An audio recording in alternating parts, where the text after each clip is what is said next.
A nuestra aula número 3 y vamos entonces a tomar un nuevo dataset y vamos a aprender otros aspectos referentes a la clasificación.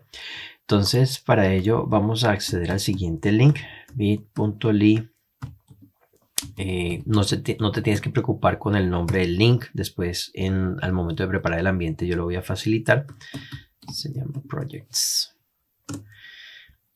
Entonces tenemos aquí un dataset correspondiente a proyectos de web design, de diseño web. Entonces en este dataset nosotros tenemos la condición que es no finalizado, ¿verdad? Este no finalizado va a ser nuestra clasificación, ¿ok?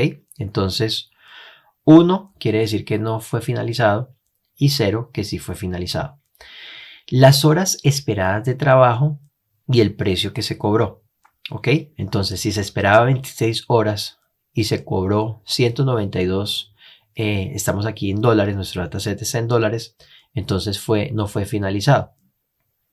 En cambio, por ejemplo, que se esperaba que fuera 96 horas y se cobró 12.479, entonces dice que sí fue finalizado, porque dice que está en 0 acá. ¿De acuerdo? Entonces es un dataset ficticio que nos dice a nosotros la posibilidad de que un proyecto de diseño web, de una página web, piensa en una página web, tú le estás proponiendo a tu cliente, va a ser tantas horas y el precio es tanto, pero en estos casos, cuando las personas se demoraron tantas horas y cobraron tanto, el proyecto no se acabó o el proyecto sí se acabó. ¿De acuerdo? Entonces, dependiendo de este modelo, se puede hacer una negociación y decirle a la persona, bueno, de repente tú dices que esto se hace en 88 horas y que vas a pagar tanto, pero si introducimos esta información a nuestro modelo, él nos está arrojando que existe una tendencia de que no lo hagan. O sea, tal vez no te gustaría considerar más horas de trabajo, no te gustaría pagar un poco más. Entonces, esa es la idea con este dataset. Vamos a ir al link de Raw y vamos a copiarlo, ¿ok? Vendremos nuevamente a nuestro dataset, vamos a crear nuestra variable URI una vez más y en una string la copiamos y después entonces vamos a abrir nuestros datos. Entonces datos sería pd. No vamos a hacer las importaciones de nuevo, digamos en los ejercicios anteriores las estuvimos haciendo a cada línea como para que quedara claro más o menos el procedimiento que se estaba haciendo, pero ya no voy a evitar importar al máximo. No quiere decir que nosotros tengamos que importar la biblioteca cada vez que ejecutamos una celda de comando, no es eso, esa no es la intención y no debe ser así tampoco porque pues ya la biblioteca está en nuestro kernel, entonces es innecesario hacer eso, ¿ok? Entonces vamos a hacer un head aquí simplemente. Y cargamos nuestros datos. Entonces una vez más vamos a cambiar aquí los nombres de las columnas. Vamos a hacer lo mismo, un mapa, vamos a crear un mapa y en este mapa vamos a colocar los nombres de nuestras columnas. Entonces, por ejemplo, unfinished. Entonces vamos a decir que es no finalizado. Ok. También tengo las horas esperadas, entonces sería expected hours. Entonces sería horas esperadas. Y por último tenemos el precio. Entonces sería price. Y decimos que es precio, ¿ok? Bien. Aquí está. Podemos correrlo un poco más para que quede mejor aquí. Eso. Que quede más o menos ahí presentable. Y después, entonces, nosotros vamos a cambiar nuestras columnas en nuestro dataset. Entonces, datos sería datos.rename y que vamos a renombrar nuestras columnas, columns, y en nuestras columnas vamos a colocar nuestro mapa, que sería este diccionario con los nuevos nombres de las columnas, y nuevamente vamos a darle, en vez de un heads, vamos a darle un sample, vamos a tomar 3 muestras, ¿ok? Entonces aquí ya está no finalizado, horas esperadas y precio. Bueno, Sin embargo, esta columna no finalizado no es tan autointuitiva, ¿sí? O sea, si yo digo no finalizado es 0, quiere decir que sí es finalizado. Y si yo digo no finalizado 1, es porque no se finalizó el proyecto. Entonces, ¿no sería mejor tal vez cambiar, hacer un cambio? Vamos a crear una variable aquí, cambio, y lo vamos a mapear también. Entonces aquí simplemente vamos a decir que 1 va a ser igual a 0 y 0 va a ser 1. ¿Ok? Entonces nosotros aquí vamos a mapear este cambio, ¿verdad? Y nuevamente vamos a aplicarlo en una nueva columna que llamaremos en datos, una nueva columna que llamaremos finalizado. ¿Ok? Entonces así que estamos creando un nuevo atributo en nuestro dataset y allí entonces vamos a hacer la respectiva alteración en datos no finalizado y aquí yo le voy a mapear el cambio. ¿Ok?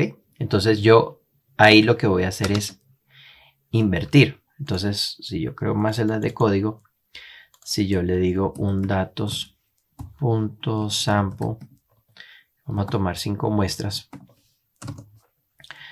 Aquí donde está no finalizado como 1, en finalizado está 0 y donde está no finalizado como 0 está 1. Entonces invertimos efectivamente nuestros los valores de las clases para que quedara más fácil.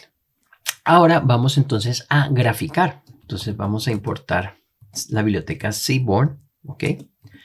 As SNS, ese es el padrón. As SNS. Y aquí nosotros vamos a crear un scatter plot, que es un gráfico de dispersión. Entonces, sns.scatter. Entonces, él va a recibir nuestra X. En nuestra X vamos a colocar las horas esperadas. Va a recibir nuestra Y, que va a ser el precio. ¿Ok? Y nuestros datos. Entonces, data va a ser igual a datos. ¿Ok? Entonces vamos a hacer un gráfico de dispersión. Entonces él no tiene atributo scatter, seguramente porque se trata de scatter plot. Scatter plot. Y aquí entonces nos hace este plot de nuestras horas esperadas contra el precio. Entonces noten ustedes las horas que se esperaba para trabajar en la medida que aumenta el precio. ¿De acuerdo? Pero nos falta algo más. Nosotros aquí vamos a graficar una dimensión adicional utilizando el color. ¿Ok? Entonces para graficarla vamos a adicionar un parámetro que se llama hue. Entonces en nuestro parámetro hue vamos a colocar si el proyecto fue finalizado. ¿Ok? Entonces vean que aquí sí vamos a poder extraer información un poco más relevante. Voy inclusive aquí voy a crear más celdas de código una vez que las vamos a necesitar. Pero notas lo siguiente, finalizado, 0, o sea, el azul es que no se finalizó y el naranja es que sí se finalizó. Entonces, si nosotros observamos, existe una tendencia que en la medida que se colocan más horas de trabajo y el precio es más alto, entonces el trabajo sí se finaliza. Y en la medida que hay más horas, pero el trabajo, digamos, no se paga tanto, entonces no se finaliza. Y tiene un cierto sentido. Digamos, si yo te dije a ti que este trabajo iba a demorarse, por ejemplo, 40 horas y te cobré para hacerlo 25 horas, por ejemplo, entonces lógicamente pues voy a tener problemas para hacerte la entrega de tu trabajo. Y esto tiene sentido. Un trabajo que demora 100 horas y la persona paga 2.500, pues no se va a acabar. Entonces, claro, si quiere que acabemos el proyecto, pues tienes que poder negociar bien el precio. Nota que aquí existe como una tendencia en toda esta región. Aquí está como hay una especie de patrón, vamos a decirlo así, del comportamiento de nuestra curva de forma ascendente y una concentración de nuestra clase finalizado en la parte superior de la curva, que tiene sentido. Si la persona paga, el proyecto se concluye. Básicamente eso es lo que podemos nosotros afirmar viendo esta gráfica. ¿De acuerdo? Entonces, esta es una forma de nosotros de observarlo. Otra forma de hacerlo es a través de un plot relativo, ¿ok? Entonces ese sería sns.relplot, ¿ok? Y él recibe también los mismos parámetros, pero nosotros vamos a establecer las columnas. Vamos a tomar los mismos parámetros aquí. Entonces quiero obtenerlo con la columna que sería precisamente finalizado, ¿ok? Entonces si ejecutamos, él me va a mostrar dos gráficas, pero con no solamente, digamos, una diferencia entre los que fueron finalizados y entre los que no fueron finalizados y los que fueron finalizados, sino también con el color. Entonces noten ustedes que sí existe un comportamiento. Digamos, aquí hubo casos en los cuales, a pesar de que las personas pagaron, pues no fue finalizado. Pero, sin embargo, no es, digamos, como un comportamiento tan constante. Aquí nosotros sí vemos una distribución un poco más, como con una curva un poco más enfocada entre las personas que más pagaron y fueron finalizados. Por aquí habrá algunos outliers de gente que no supo cobrar y se demoró tantas horas, pero aún así finalizó. Entonces vamos a entrenar un modelo de Machine Learning para determinar si el proyecto va a ser finalizado o no. ¿De acuerdo? Entonces podemos aprovechar las líneas de código que ya hemos venido trabajando previamente. Vamos a copiar. Vamos a pegar aquí. Y también nosotros debemos especificar nuestros datos. Entonces, nuestra X, ¿cuál va a ser nuestra X? Entonces, lógicamente, en X vamos a tener de los datos, vamos a tomar la columna horas esperadas y precio, ¿ok? Entonces será horas esperadas y precio. Y nuestra Y va a ser la columna finalizada. ¿Ok? Claro que con NumPy, digamos aquí nosotros pues cada vez vamos a tener que especificar una seed y todo eso. Entonces si nosotros queremos evitar tener que estar especificando una seed cada vez que nosotros robemos nuestro código, NumPy nos ofrece a nosotros una manera de ya establecer un estado de aleatoriedad desde el principio. Entonces vamos a implementarlo una vez. Import NumPy as np, ¿ok?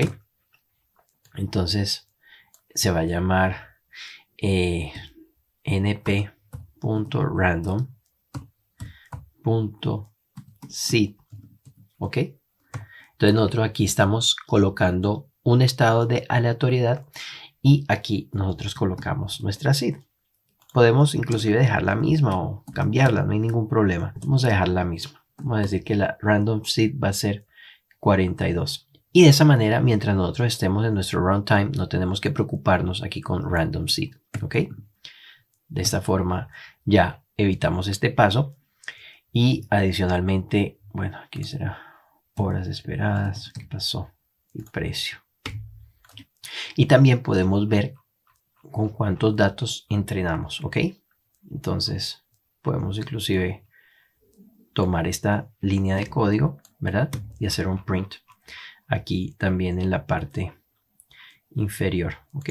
Aquí, de modo que se pueda visualizar con cuántos datos entrenamos, con cuántos elementos, ¿ok?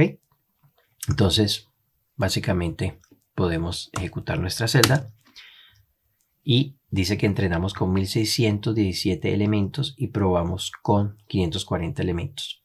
Entonces la tasa de acierto fue de 57.59%. Y dice que nos da un warning de convergencia. Dice que la linear library failed to converge. Entonces que hay que incrementar el número de iteraciones para entonces evitar este warning de convergencia.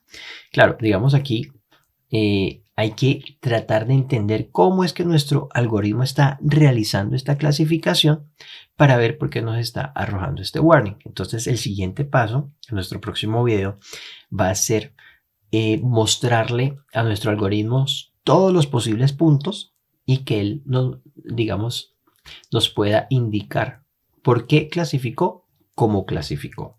Pero ya lo veremos en nuestra próxima clase.